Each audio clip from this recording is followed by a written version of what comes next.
Welcome to Mixing Media. I'm Austin and I am a completionist. So when my friend Joshuana left a comment on one of my previous One Piece episodes to let me know that I've already missed a few movies, I knew what I had to do. So I went out and I tracked down One Piece the movie, Clockwork Island Adventure, and Chopper's Kingdom on the Island of Strange Animals. Now, I don't know what the public opinion is of these movies, but mine is not great. They were the first time that I actually felt bored while watching One Piece, and at times, just really grossed out. Oh God. I just watched Usopp eat a fart. Oh my God, that's disgusting. But that's not to say that it's all bad, because between these very mediocre movies lies two fantastic little shorts with really great animation and some cool little Easter eggs. So come take a seat at the bar and let's just jump right into it while I make you one of my favorite tropical cocktails, a Wray Ting. So, One Piece the movie seems to take place somewhere between Syrup Village and the Baratier arc because Usopp's already on the crew but Sanji hasn't joined yet.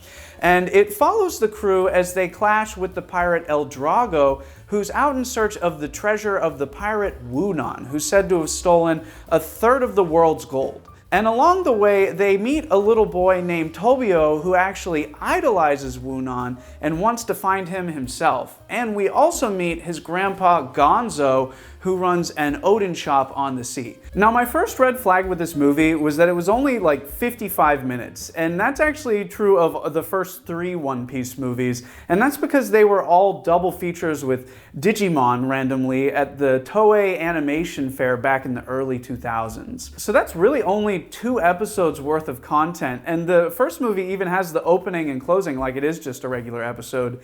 And let me tell you, this movie does feel like an episode, like a filler episode that went on way too long. And I like filler, but this just felt like the exact wrong length of time. Like, it wasn't paced fast enough to really keep me that interested, but it also wasn't long enough to get me really deeply invested. Like, they could have told me this story in about 25 minutes if they wanted to. And it really is kind of a shame that the pacing is so bad because I don't feel like the plot itself is actually that bad. I mean, it's not exactly complex, but it's got its twists and turns. I mean, the crew gets separated and has their own little adventures, and then they come back together and explore the island and learn that the Odin grandpa Gonzo was actually childhood friends with Wunan, and I was legitimately not expecting that, nor was I expecting Wunan to have spent his entire life thinking about how Gonzo told him when they were just kids that there's more to life than just gold, which is kind of the message to this whole movie. But so much of the movie is just spent walking around the forest talking. Like, if this movie is a filler episode, that is the filler within the filler. And then there was one part that really didn't make sense, and that's that Wunan, after he saw the error of his ways and realized that there's more to life than gold, returned that gold to all of the people that he stole it from. On its surface, sounds nice. You know, he was returning what he stole. But it doesn't make sense when you consider the fact that at the beginning of the movie, they tell you that Wunan is like a gentleman pirate who only steals from despicable men. And so that means when he returned the gold, he basically just pumped a ton of money into crime. Other than that little plot hole, the animation quality is not exactly doing this movie any favors. It looks significantly worse than even the earliest episodes of One Piece. And this is actually because it is the only piece of One Piece animation to use cell-based animation. And that's not to say that cell-based animation is bad, because I personally love cell-based animation, but it's really apparent here that they were not given the budget to do cell animation well. You can do way more on way less of a budget with digital, and that's actually what they had used for the original One Piece anime that started a year before this movie actually came out. So I have no idea why they switched to cell animation for just this movie, but I am pretty sure that if you ever find a frame from this movie being the only thing One Piece that ever actually used animation cells, that thing's gotta be worth so much money. But looking at the movie, everything just looks kind of 2 shades darker than it should be and way oversaturated. And then a lot of the backgrounds just look super flat. And then there's this one point where Zorro is walking up to a fireplace and the perspective is just all wrong, because when he starts, it looks like he's about the height of the fireplace, and by the time he gets there, it towers over him, and it just, they really broke the illusion of animation there. And you could really tell where they were cutting back for budget, because there's just this one still frame of Zorro at the end of the movie that they hold on for a good, like, 5 seconds.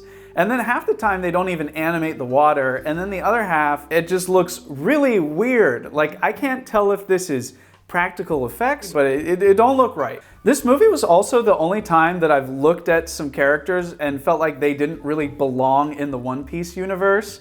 Like this henchman here and then childhood Woonan both look like they would be more at home in like old school Pokemon than One Piece. And speaking of Pokemon, so Woonan has this ability to shoot laser beams out of his mouth. And I swear to God, this is my little conspiracy theory here. They stole that animation from a Gyarados using Hyper Beam. Like, it looks so similar. And I'm not trying to rag on the animators here either, because it's not their fault. They just weren't given the time and the budget to do what they needed to do. And I tried to look up the budget, but there was no information on that. But my guess is that it was very low. Though I did really enjoy all the artworks at the end of the movie. I don't know if these are from something or what, but it's just the crew doing random stuff like they're all snowboarding, or Zorro's being trained by a giant panda, or Nami's hugging a big bird. Those were fun, but all in all, the movie was not that fun. I will not be watching it again, and it really just made me want Odin, which I've actually never had before, but if you've never heard of it, it's basically like meat and seafood and vegetables all boiled in a broth. It's kind of like, if you know what hot pot is, imagine hot pot, but with bigger chunks. Alright, on to the second One Piece movie, Adventures on Clockwork Island. So this is actually the first One Piece movie to feature a little pre-filmed short. It's called Jango's Dance Carnival, and it might be my favorite bit of One Piece animation that I have ever seen. And it's only like 5 minutes. So as you might have guessed from the name, it follows our favorite Michael Jackson impersonator, Jango, as he sort of stumbles onto this island-wide dance party on Mirabal Island because he's quote, hungering for that beat. Jango! So this whole thing being a dance party, the short is actually set to this song that's by Folder 5, who are the same people that made, I think it's the second One Piece opening, Believe. And the song itself is fantastic. I really wish I could play it for you, but for obvious copyright reasons, I can't. Maybe, you know what, I'll just give you my best impression of like the first 5 seconds of the song.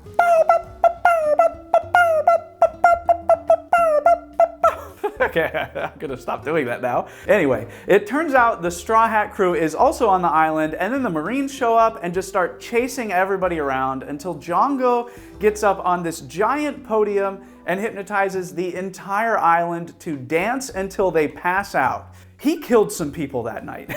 Some people died. I thought this old man who actually avoided the hypnotism was about to be run down by a giant flash mob, but turns out he's been waiting for this moment his entire life and just starts backflipping down an alleyway. But yeah, the dancing animation in this is so good. Like, you can tell that they got a real choreographer to come and choreograph the dance. And I'm pretty sure that most of it is rotoscoped, which means like you film like a real life reference of somebody doing the dance and then go frame by frame of that and trace over it to make the animation.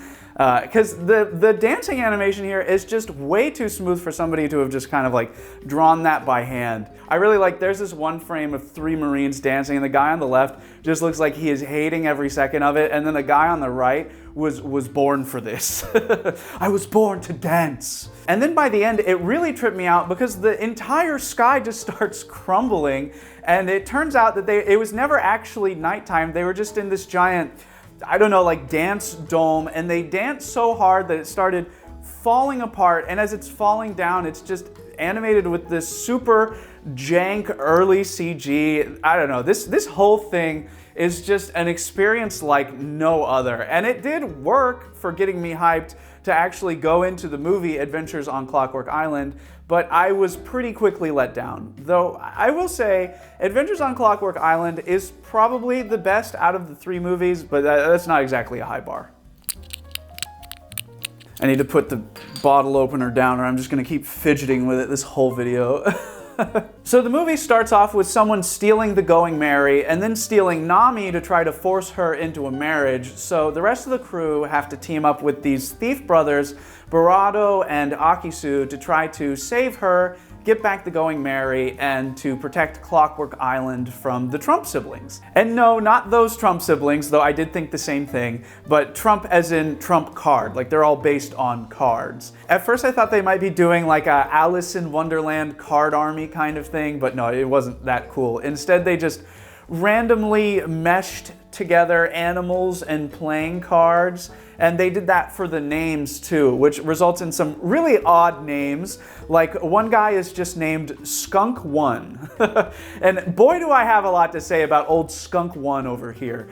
You know, when I turned on this movie, never did I expect that I would be watching Usopp eat another man's fart, but that is what happened. So Skunk One, because he's a skunk, has the ability to shoot out this poison gas, and I don't know if it's coming from his body or like that thing on his back, but either way, it's nasty, and Usopp just wrapped his lips around this man's friggin' stink hole. Oh God, why did I say it that way? What am I doing? Okay.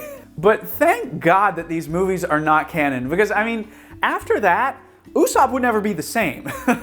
And it doesn't help that the guy that did it to him looks like an even more inbred version of Nigel Thornberry. But at least Usopp got his revenge at the end as he fired a fire star into this man's skunk hole. I don't know, I gotta stop talking about this.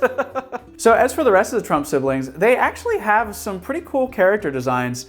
Well, except for Bojack. Bojack looks like he just stole Miss Doublefinger's power from back in the Alabasta saga or something.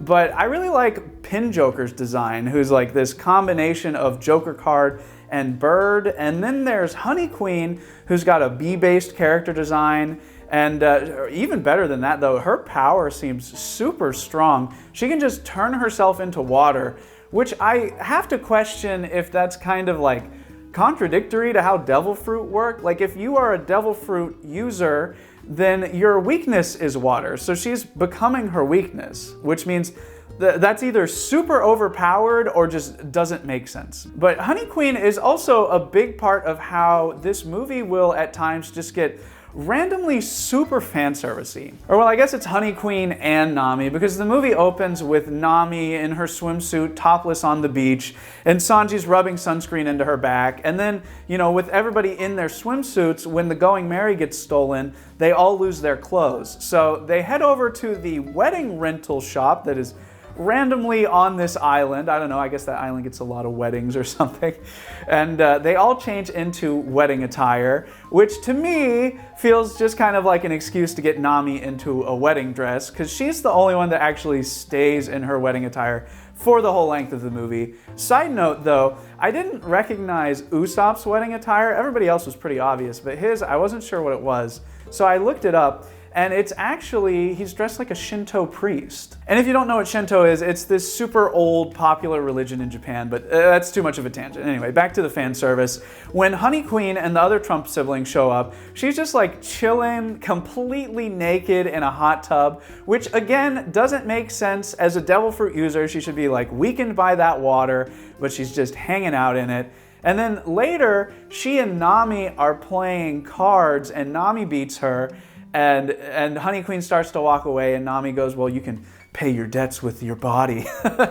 Which makes no sense. That's so out of character for Nami. Nami wants that money. She doesn't want Honey Queen. But when the movie's not randomly getting horny, it's randomly just really intense. Like the whole crew, other than Luffy, ends up crucified on crosses, for no real reason. Like, there's no religious undertones to this movie. There's no symbolism. I genuinely think they just thought it looked cool. And then Sanji falls onto a freaking landmine, but you know, it's One Piece, so he's perfectly fine, just a few scratches. And then Barato even tries to kind of kamikaze off himself with a whole vest of dynamite that he tries to blow up next to the Trump siblings to take them all out at once.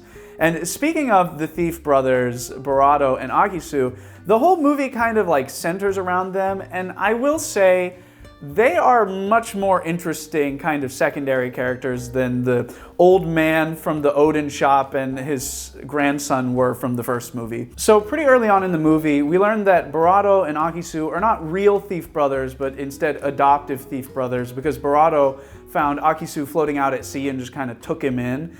But then, towards the climax of the movie, it's revealed that Barato was actually the one that stole the Going Merry so he could get the crew to go to Clockwork Island and help him take down the Trump siblings, because that's actually where Akisu is from. He's from Clockwork Island, and he was cast out by his parents as a baby so that he wouldn't have to live under the tyranny of the Trump siblings. And this all sounds like it'd be a pretty cool plot, but the execution was just like not really there. Like, they never developed the Thief Brothers relationship or just like the Thief Brothers themselves, their characters, enough for me to care that much. And the movie leaves them at the same kind of status quo where their relationship started. So yeah, it's just nothing that special. And neither was the main antagonist, Bear King, who heads the Trump siblings.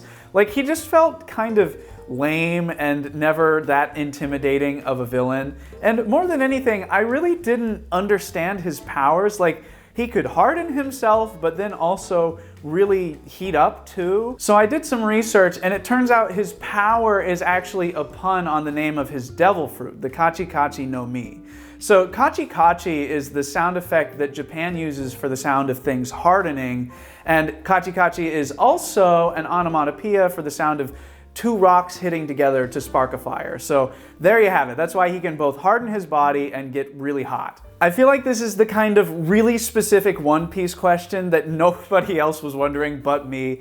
But if you've been on the channel before, you know this is what you get with mixing media. A whole lot of trivia. But one thing I will give Bear King credit for, this man knew how to build a castle. I love the design of the castle and really just like the whole island. The setting for this movie is awesome and very like whimsical and almost like Dr. Seuss-esque with the kind of wonky layers of the castle, and then the island is balancing precariously on this spire of land. It's hard to put it into words exactly. Like, it's all very squiggly and I love it. And the city of Clockwork Island on the hill with the windmills in the background, it's all very whimsical. And it really is a shame that the whole castle and island had to come crumbling down. But I did really love how just everybody on the island was so ready to go. Like, it starts coming down, they all put on parachutes and jump to safety. They don't even bat an eye. Like, these people were ready.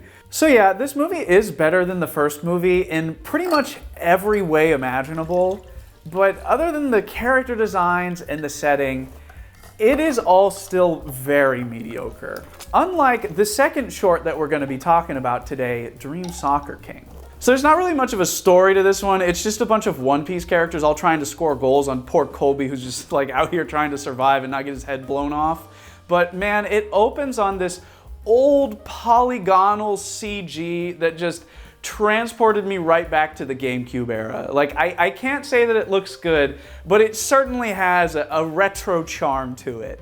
And the attention to detail here really is fantastic. Like, for each of the characters playing, they designed different banners for them, and you can see them plastered around the arena, and there's people in the audience just waving them around. But the best part of this whole thing is when it's Sanji's turn to kick, he kicks the ball so hard that it flies around the entire grand line, and as you're following the ball, you get more janky old CG, only this time it's CG versions of islands that the crew has actually been to. Like, I saw Whiskey Peak, Drum Island, Little Garden, and even Warship Island, which I thought was interesting because that's just from filler, but I guess the movie is also filler. There's also a bunch of other islands that I can't tell if they're just like fake filler islands or just islands I don't recognize. But either way, I am surprised that they didn't include Crown Island because it's the setting for the movie that this was a short for, Chopper's Kingdom on, I screw up this title every time. Let's see if I can get it. Chopper's Kingdom on the Island of Strange Animals. I don't know why I struggle with that so much, but I just can't say it. So this movie, like I did not expect to have so much to say about it, but after watching it, it's like super clearly ripping off 4 different Disney movies, and it's just littered with a ton of Japanese and Chinese cultural references, which, again, if you've been on the channel before, you know that I live for that stuff. And I wouldn't really be able to do it justice in this video. So I've decided I'm gonna make this a 2-parter and dedicate a whole separate video to that one. But for now, let's finally taste our Wray and Ting. Cheers. Oh, that is so good.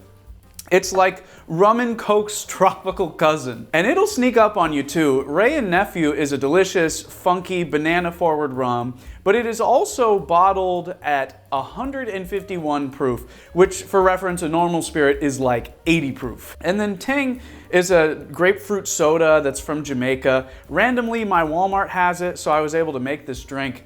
And the combination is perfect. It is so refreshing. So with that, I'm Austin, and go check out my other One Piece episodes on the full Mixing Media playlist. I'll put it on screen, and I'll have a new episode for you pretty soon on the Sky Island Saga.